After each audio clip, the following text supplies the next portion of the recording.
아멘. 주님을 찬양합니다. 우리가 지난주까지 다니엘서 대신언서 5권을 교통을 끝냈습니다. 그러니까 이번 주부터는 소신언서 개관에 들어가도록 하겠습니다.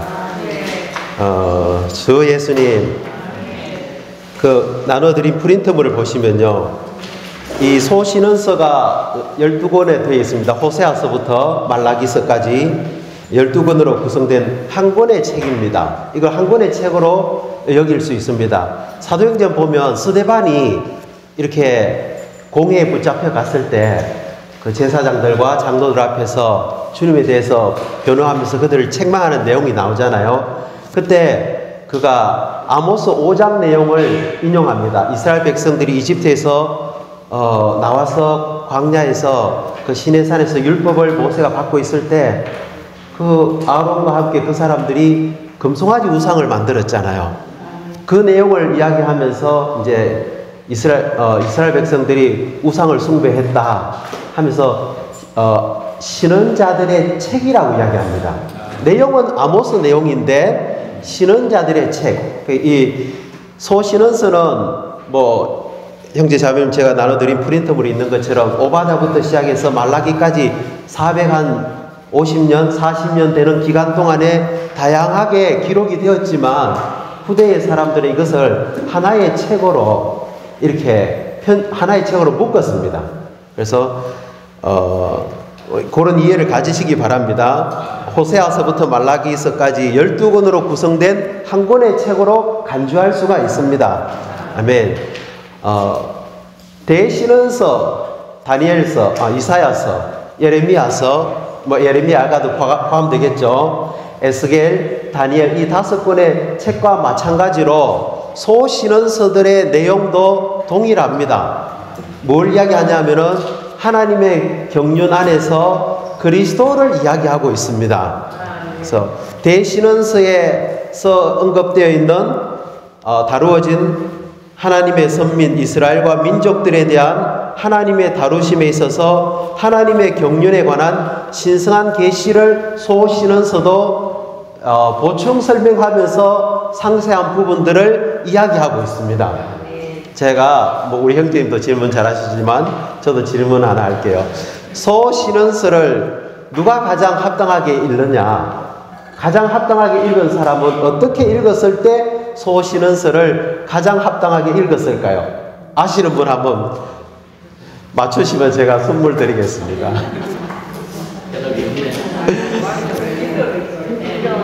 기도로? 제가 좀 질문을 잘못 드렸나? 호세아서부터 말라기서까지 12권의 책이 있잖아요.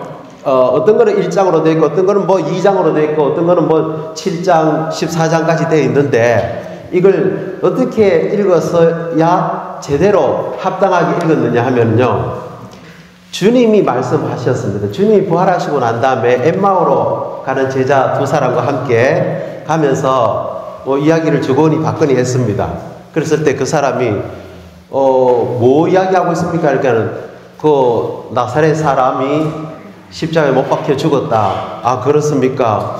그러니까 제자들이 이 근래 일어난 사건 중에 가장 중심되는 아주 놀라운 일이 있었는데 왜 당신만 모릅니까? 예수님한테 그렇게 이야기하면서 이렇게 쭉 같이 가다가 주님이 그들에게 이야기를 해줍니다. 그들의 눈을 열어주면서 모세글, 신언서, 또 시편에 대해서 그리스도에 대해서 이야기한 것을 자세하게 풀어줍니다. 그리고 그날 밤 저녁에 또 제자들이 모여있는 곳에 오셔서 주님이 아주 비밀한 방식으로 갑자기 나타나셨습니다. 그러면서 왜 여러분들은 신언자들이 말한 것을 더디 믿습니까? 마음에 더디 믿습니까? 그러면서 구약성경은 우리 그리스도인들이 분류하는 방식과 유대인이 분류하는 방식은 다릅니다. 그리스도인들은 구약성경을 4파트로 분류합니다. 창세기, 출애굽기, 레위기, 민수기, 신명기, 이걸 모세 오경이라고 하죠. 그 다음에 여호수아기부터 시작해서 역사서들이 쭉 나옵니다. 여호수아, 뭐 사사기, 룻기, 사무엘 상하, 역대 상하, 열왕기 상하, 에스라, 느헤미야, 에스더까지 이게 구약의 역사서. 그 다음에 욥기, 시편, 잠언, 전도, 아가, 여기는 시가라고 분류합니다. 그리고 이제 이사야서부터 마지막 말라기까지를 신언서라고 분류하는데, 유대인들은 그렇게 분류하지 않고요, 세 파트로 분류합니다. 모세의 글, 모세오경, 그걸 토라라고 하죠. 그 다음에 신언서라고 부르는 네비임이라고 부르는 게 있습니다. 이게 이제 이사야서부터 시작해서 대신언자들의 글, 다니엘서는 포함되지 않습니다. 그리고 이제 호세아서부터 말라기까지를 이걸 신언서라고 부릅니다. 히브리어로 신언자를, 요걸 제가 적어야 되겠네요. 우리는 신언서라고 부르잖아요. 자, 신언자는 히브리어로는 나비라고 합니다. 나비. 그래서 신언서를 네비임이라고 부르는 겁니다. 그리고 헬라어로는, 죄송합니다. 저도 헬라어는 잘 모르지만, 요렇게 쓰죠.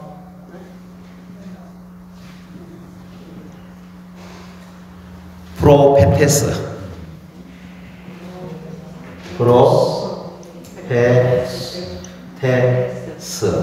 이게 신언입니다. 우리가 구약에서 이제 신언자를 선지자라고 부르잖아요. 또 잘 모르는 한자 한번 써보겠습니다. 선지자는 이게 맞습니까? 앞선자 미리. 예. 그 다음에 이거 알지. 예. 요렇게 합니까? 맞습니까? 위에 그 올라오는 거 없어요. 없애야 됩니까? 요거 없애야 되죠? 밑에 그 입구. 입구죠, 그죠? 이 실력 다 접점 났습니다. 미리 안다. 먼저 안다. 그렇게 이제 예언의 의미가 있습니다. 그런데 우리가 다루는 신언서들, 선지자들의 글들은 대부분 장래의 일들을 말하는 게 아닙니다. 그거는 극히 일부고요. 하나님이 현재 이스라엘과 민족들에 대해서 하시는 말씀들을 이 선지자들, 신언자들이 받아서 말해낸다. 그래서 우리는 신언자가 이 뜻입니다.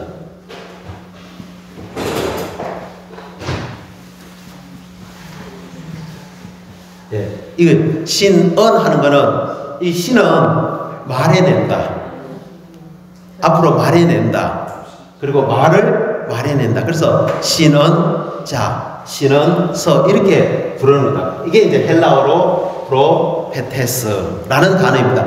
미래, 장래의 내용을 이야기하는 것이 아니고, 그래서 유대인들이 그 신언서를 구분할 때 어떻게 구분하냐 하면은, 우리는 다니엘서를 대신언서에 넣잖아요. 유대인들은 다니엘서를 대신언서에 넣지 않습니다. 오히려 그것은 다른 성문서라 그래서 시편, 잠언 이런 것들과 함께 분류해 버립니다. 기준이 뭘까요? 신언서에는 이런 표현이 나옵니다. 하나님의 말씀이 누구누구에게 임하였다. 그걸 기준으로 해서 신언서를 만듭니다. 분류를 합니다. 근데 다니엘서는 그런 내용이 없습니다. 어쨌든 간에, 제가 뭔 질문했죠, 아까? 어떻게 하면 신언서를 합당하게 읽느냐면은, 주님이 부활하신 날 제자들에게 나타나셔서 모세의 글, 모세오경이죠, 그죠? 율법, 그 다음에 신언자들의 글, 그리고 시편에 대해서, 나에 대해서 이 모든 글들이 구약이 뭘 한다고요? 그리스도에 대해서 말해주고 있다는 겁니다. 우리가 다니엘, 이사야서부터 말라기까지 열심히 읽었습니다. 다니엘의 70일에도 이해를 했습니다. 환상도 보았습니다. 그런데 그 안에서 그리스도에 관한 것들을 읽어내지 못했으면 캐내지 못했으면 우리는 신언서들을 합당하게 읽지 못한 겁니다. 그래서 대신언서를 포함해서 소신언서의 중심 내용은 하나님이 그 당시에 배역하고 반역하고 변절한 이스라엘을 사랑 안에서 징계하시고 또 이스라엘을 가혹하게 다룬 민족들을 심판하시는 배경을 가지고 뭘 이야기하시느냐 하면은 그리스도에 대해서 말씀하고 있습니다. 그래서 형제 자매님들이 지금부터 신언서를 읽으실 때 그 안에서 뭘 발견해야 됩니까? 그리스도에 관한 내용들을 찾아내셔야 됩니다. 그리고 그 내용들의 의미를 깨달을 필요가 있습니다. 그래서 B번에 보면요, 소신언서는 대신언서에서 상세하게 다뤄진 하나님의 선민 이스라엘과 민족들에 대한 하나님의 다루심에 있어서 하나님의 경륜에 관한 신성한 계시를 완성하는 데 그 세 가지 항목이 있습니다. 첫 번째가 뭡니까?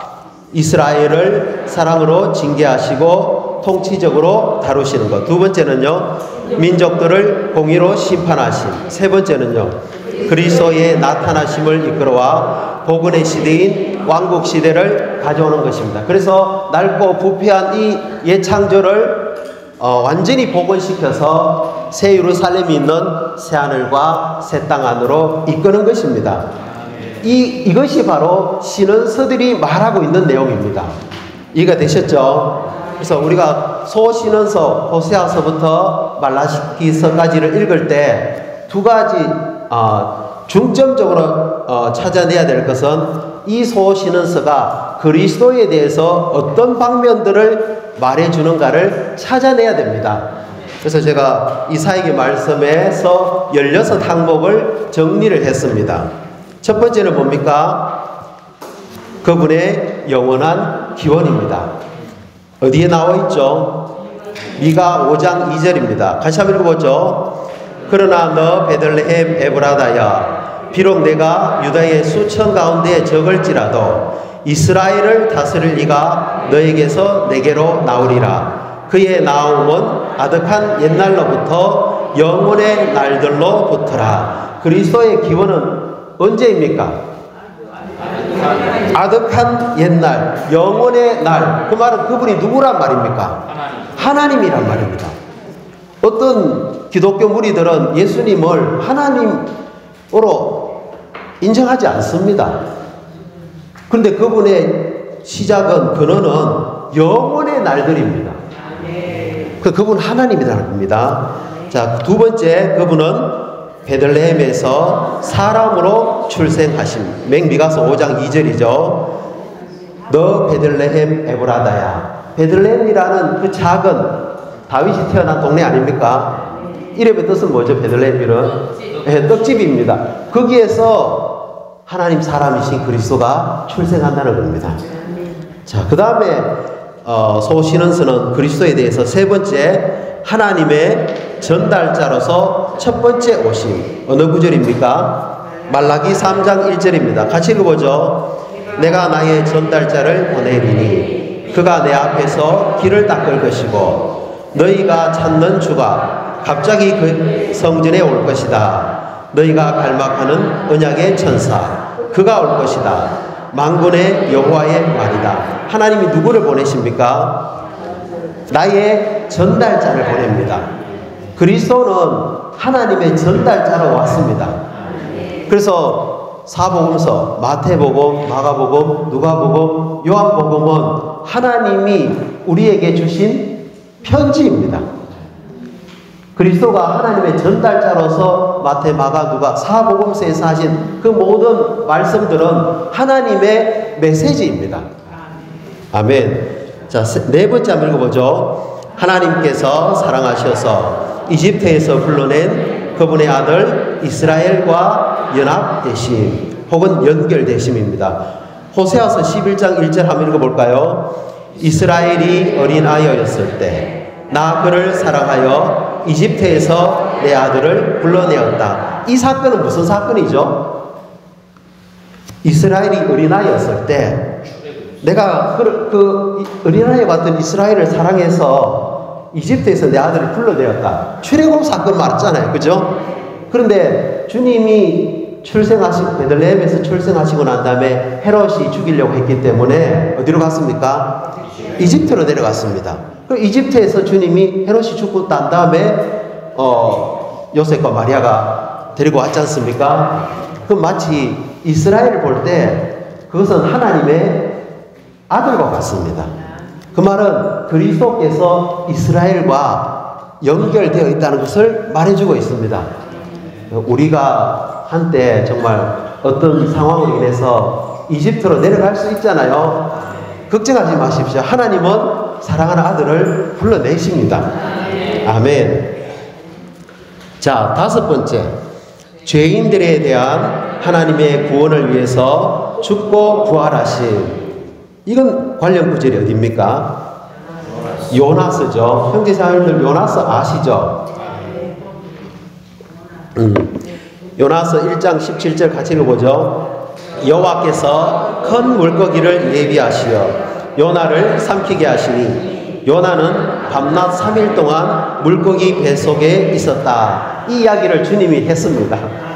요나가 사람들에게 예수님에게 표적을 보여주십시오 했을 때 내가 보여줄 표적은 요나의 표적밖에 없다. 그러면서 요나가 물고기 뱃속에서 3일 동안 있은 것처럼 인자도 땅의 중심부에서 3일간 있을 것이다. 그분이 죽으심을 말하는 것입니다. 자, 그 다음에 요나서 1장 20절 같이 읽어보죠. 여호와께서 그 물고기에게 말씀하시자 물고기가 요나를 무트로 내뱉었다. 물고기가 요나를 무트에 푹 내뱉은 건 뭐를 의미합니까? 그리스도의 부활을 말하고 있는 겁니다. 이렇게 요나서를 통해서 그리스도의 죽음과 부활을 이야기하고 있는 겁니다.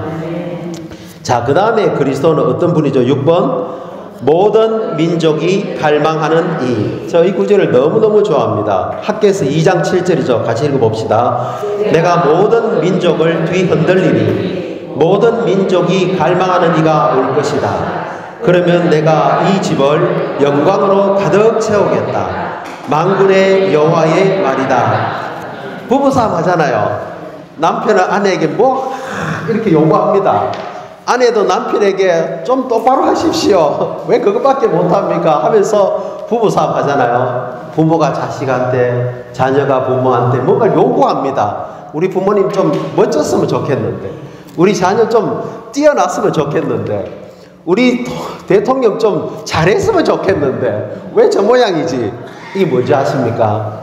모든 사람들은 비록 타락했을지라도 뭔가 밝은 거, 기쁜 거, 올바른 거, 평강, 안식 이런 것들을 구하고 있다는 뜻입니다. 미워해서 그런 게 아닙니다. 근데 그 실제는 뭡니까? 그리스도입니다. 모든 민족이 갈망하는 이가 곧 오십니다. 근데 이분이 오시도록 하는 그 교두보는 교회에 달려 있습니다. 네. 우리가 어떻게 하느냐에 따라서 그분의 오심이 지체될 수가 있습니다. 자, 7번 한번 읽어보죠. 그리스도의 다시 오실 길을 예비하기 위해 엘리야가 그분 앞에 보내심 받음. 지금 형제자매들 이걸 쭉 읽으시면 복음서를 이야기하고 있는 것 같지 않습니까? 그렇죠? 예. 자, 말라기 4장 5절입니다. 같이 읽죠. 여호와의 크고 두려운 날이 오기 전에 내가 신원자 엘리야를 너희에게 보내리니. 신원자 엘리야가 언제 옵니까? 여기 성경 퀴즈입니다. 신원자 엘리야는 언제 오죠?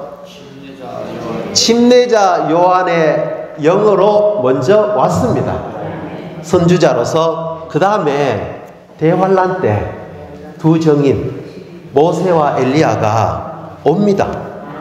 와서 주님의 길을 예비합니다. 그래서 그 두 정인은 한 명은 누구죠? 모세. 또 한 명은 엘리야입니다. 여기 분명하게 기록이 되어 있잖아요. 자, 그 다음에 8번입니다. 이기는 이들과 함께 하나님에 의해 두 번째로 보내심 받음. 이 소신언서에서는 그리스도가 두 번째로 오시는 걸 말해주고 있습니다. 어디에서요? 요엘서 3장 11절입니다. 같이 읽죠. 주변의 모든 민족들은 속히 모여라. 오 여호와님, 주님의 용사들을 그곳으로 내려오게 해 주십시오. 주변의 모든 민족들은 속히 모여라. 어디로 모일까요? 아마겟돈. 그렇죠, 그죠? 그때 주님은 이기는 이들과 함께, 그들이 누굽니까? 주님의 용사들과 함께 그곳으로 내려오실 겁니다. 거기에 형제 자매님과 제가 포함되어야 됩니다. 아멘. 자, 9번입니다. 치료하는 날개를 가진 의의 해로 떠오르시. 이 표현 너무 좋지 않습니까? 주님은 의의 해이십니다. 치료하는 날개를 가지고 떠오르십니다. 만물이 살아 움직일 수 있는 원인이 뭐 있습니까? 태양이 떠오르는 거잖아요. 태양이 떠오르지 않으면 모든 것은 다 죽게 됩니다. 주님이 의의 해로서 치료하는 날개를 가지고 떠오르시면은 모두가 다 살아나게 됩니다. 말라기 4장 2절이죠. 같이 읽죠. 그러나 내 이름을 경외하는 너희에게는 의의 해가 치료하는 날개를 지니고 떠오르리니 너희가 나아가 잘 먹인 송아지처럼 뛸 것이다. 아멘. 의라는 것은 정의로운 거잖아요. 이 세상은 전부 불의합니다. 해라는 것은 생명을 말합니다. 이 세상은 죽음입니다. 주님이 이 불의하고 죽음이 가득한 세상을 치료하는 길은 의의 해로서 떠오르시는 겁니다. 누구에게요? 주님의 이름을 경외하는 자들에게. 형제자매님들, 치료받고 싶지 않습니까? 내 안에서 모든 불의가 정말 끝나고 싶어요. 나는 잘 먹인 송아지처럼 막 뛰고 싶습니다. 매일 아침 주님이 의의 해로서 우리에게 떠올라야 됩니다. 그래서 아침 부흥 너무 중요하죠. 10번입니다.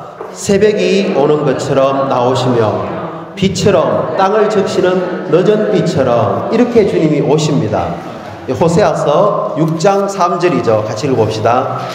그러니 우리가 여호와를 알자. 여호와 알기를 추구하자. 그분의 나오심은 새벽이 오는 것처럼 분명하니 그분은 우리에게 비처럼 땅을 적시는 늦은 비처럼 오시리라.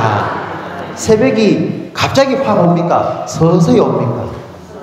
서서히 옵니다. 주님은 서서히 오고 계십니다.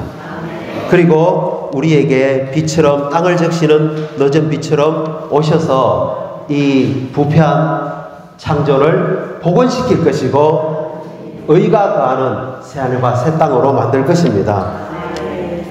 11번입니다. 이스라엘이 사모하는 언약의 천사로서 두 번째 오심. 주님이 첫 번째 오셨을 때 십자가에서 죽고 부활하심으로 새 언약을 세우셨습니다. 그 안에는 놀라운 축복들이 있습니다. 죄들이 용서받고 더 이상 우리의 불의가 기억되지 않고 그분이 생명의 영의 법으로 우리 안에 들어오셔서 우리에게 하나님을 내적으로 알게 하고, 두 번째, 잘 들어보십시오. 주님이 두 번째 오실 때 그분은 이스라엘이 사모하는 언약의 천사로서 두 번째 오실 겁니다. 아멘. 그래서 말라기 3장 1절 하반절, 너희가 갈망하는 언약의 천사 그가 올 것이다. 만군의 여호와의 말이다. 이스라엘 백성들은 이걸 기다리고 있겠죠. 지금도요. 자, 12번입니다. 저 그리스도와 그의 군대를 패배시키기 위해 그분의 이기는 이들과 함께 용사로서 오심. 이건 아까 제가 말씀드렸죠. 요엘서 3장 11절입니다. 오 여호와님, 주님의 용사들을 그곳으로 내려오게 해 주십시오. 저 그리스도와 그의 군대를 멸망시키고 그분의 왕국을 이 땅에 가져올 것입니다. 우리는 그때 주님과 함께 천년왕국에서 공동왕으로서 다스릴 겁니다. 이 말이 밋밋한 말입니까? 아니면 그저 그런 말입니까? 정말 우리 이 말씀에 열광해야 됩니다. 이게 오 여호와님, 주님의 용사들을 그곳으로 내려오게 해 주십시오. 이게 우리의 매일매일의 기도가 될 필요가 있습니다. 아멘. 자, 13번, 민족들을 심판하시. 저 그리스도와 그의 군대를 패배시킨 다음에 주님은 모든 민족을 여호사밧 골짜기로 모아서 심판하십니다. 요엘서 3장 2절이죠. 같이 읽어보죠. 내가 모든 민족을 모아 여호사밧 골짜기로 데리고 가서 거기서 그들을 심판하리라. 예. 민족들을 심판합니다. 그래서 어떤 사람들은 양이 되어서, 어떤 사람들은 염소로 분류되겠죠. 양은 운명이 뭡니까? 왕국 안으로 들어갑니다. 왕국 백성이 되죠. 염소는 불못으로 들어가게 됩니다. 그들의 기준은 그리스도를 믿고 하나님을 경배하는 유대인들과 믿는 이들을 어떻게 대하느냐에 따라서 양이 될 것인지 염소가 될 것인지 운명이 지어집니다. 아멘. 그러나 우리 사랑하는 가족들, 내가 아는 사람들 양, 염소가 되기를 원치 않습니다. 차라리 우리와 함께 같은 운명이 되기를 원하죠. 그래서 우리 그들을 위해서 기도해야 됩니다. 복음을 전해야 됩니다. 자, 14번입니다. 예루살렘의 거룩한 시온산에 거하시면서 이스라엘 가운데서 다스리신 요엘서 3장 16절입니다. 같이 읽죠. 여호와가 시온으로부터 호효하고 예루살렘으로부터 소리를 발하리니 하늘들과 땅이 흔들리리라. 그러나 여호와는 그의 백성에게 피신처가 되고 이스라엘 자손에게 요새가 되리라. 아멘. 2000년 전에 주님은 초라한 모습으로 이 땅에 왔잖아요. 부유에서 태어나셨고 그리고 십자가에 죽으셨습니다. 그러나 다시 오실 주님은 그런 분이 아닙니다. 그분은 강력한 왕으로 이 땅에 오실 것이고요. 지금의 저 팔레스타인 예루살렘 새로 복원된 성전에서 그분은 거기서 다스릴 겁니다. 나는 우리가 어떤 방식으로 그 예루살렘에 갈지는 잘 모르겠지만요. 주님을 보게 될 거 아닙니까? 그분은 이제는 영원히 사람과 함께 거하시는 하나님으로서 이스라엘을 통치하고 다스릴 겁니다. 우리가 이거를 이스라엘 사람들한테 복음으로 좀 전해줘야 되잖아요. 자, 그 다음에 15분입니다. 천년 왕국에서 다윗 왕으로서 이스라엘의 통치자로서 다스림. 호세아서 3장 5절입니다. 그런 후에 이스라엘 자손이 돌아와 여호와 그들의 하나님과 그들의 왕 다윗을 찾을 것이며 미가서 4장 7절 그때로부터 영원토록 여호와가 시온산에서 그들을 다스리리라. 아멘. 민족들은 뭐 또 어떤 형태로 통치자들이 있겠죠. 그러나 이스라엘의 통치자는 주 예수님입니다. 그들의 왕 다윗, 참 다윗을 그들은 찾을 것입니다. 자, 마지막 16번 이스라엘을 목양하심으로 위대해지시고 그들의 화평이 되신 미가서 5장 4절 5절 그분께서 서시어 여호와의 능력으로 여호와 그분의 하나님의 이름의 위엄으로 그분의 양떼를 먹이시며 그들이 안전하게 거하리니 이는 이제 그분께서 땅끝에서 위대해지실 것이기 때문이라. 이분께서 화평이 되시리라. 화평은 우리가 아까 부른 것처럼 이때 옵니다. 모든 전쟁은 끝나게 될 것입니다. 주님은 땅끝에서 위대해지실 것입니다. 그러나 우리 안에서 그분이 더 위대해지시기를 원합니다. 우리 안에서, 교회 안에서 그분이 참된 화평이 되어서 여기가 파라다이스, 에덴 동산이 되기를 원합니다. 우리 더 이상 물고 뜯지 맙시다. 아멘. 자, 이것이 소신은서의 중점들입니다. 그래서 형제 자매님들 이 16가지 항목을 기도로 반드시 읽으시기 바랍니다. 그 다음에 소신은서에 몇 가지 중점들이 있는데 이건 복음의 내용입니다. 첫 번째가 뭐죠? 우리의 하나님을 만날 준비를 해야 할. 소신은서 이 말이 있습니다. 어디입니까? 아모스 4장 12절 같이 읽어보죠. 그러니 이스라엘아 내가 너에게 이렇게 하리라. 내가 너에게 이렇게 하리니 이스라엘아 내 하나님 만날 준비를 하여라. 성경에 하나님 만날 준비를 하여라는 한 구절이 있는데요. 아모스 4장 12절입니다. 우리에게도 해당되고요. 믿지 않는 사람들에게도 해당되고 이스라엘에게도 해당됩니다. 하나님 만날 준비를 하셔야 됩니다. 그렇죠? 두 번째, 2번 하나님은 우리의 죄악을 용서하시고 분노를 영원히 품지 않으시는 분이신 하나님은 이스라엘을 아주 혹독하게 바벨론 제국, 아시리아 제국을 통해서 심판하시고 징계하셨습니다. 그들은 와, 다 끝났다. 하나님이 이제 우리하고는 더 이상 상관하지 않는 분이시다. 그렇지 않습니다. 하나님은 죄악을 용서하시고 분노를 영원히 품지 않는 분이십니다. 미가서 7장 18절 19절 같이 읽죠. 주님과 같으신 하나님이 누구이십니까? 주님은 죄악을 용서하시고 그 유혹 가운데 남은 이들의 잘못을 넘어가십니다. 그분은 자유를 기뻐하시므로 분노를 영원히 품지 않으시는 분, 그분께서 다시 우리를 불쌍히 여기시며 우리의 죄악을 발 아래 밟으시리라. 심지어 바다 깊은 곳에 우리의 죄악들을 다 던져버리겠다고 합니다. 누가 그 일을 하셨습니까? 주 예수님. 아멘. 자, 세 번째, 오순절 날에 그 영을 부어주신 요엘서 2장 28절 29절 이후에 내가 내 영을 모든 육체 위에 부어주리니 너희의 아들 딸들은 예언할 것이고 너희의 노인들은 꿈을 꿀 것이며 너희의 젊은이들은 이상을 보리라. 그날들에는 남녀 너희들 위에도 내가 내 영을 부어주리라. 언제 이 일이 일어났습니까? 오순절 날 이 일이 성취되었습니다. 그렇죠. 주님이 오순절 날 그들 위해 경륜적인 영으로 쏟아 부어졌습니다. 경륜적인 영을 받는 유일한 길은 하나입니다. 뭡니까? 주님의 이름을 부르는 겁니다. 한번 그림을 상상해 보십시오. 여기 땅입니다. 여기 사람이 서 있습니다. 하늘은 저기에 있습니다. 하늘과 땅이 접점하는 곳이 어디겠습니까?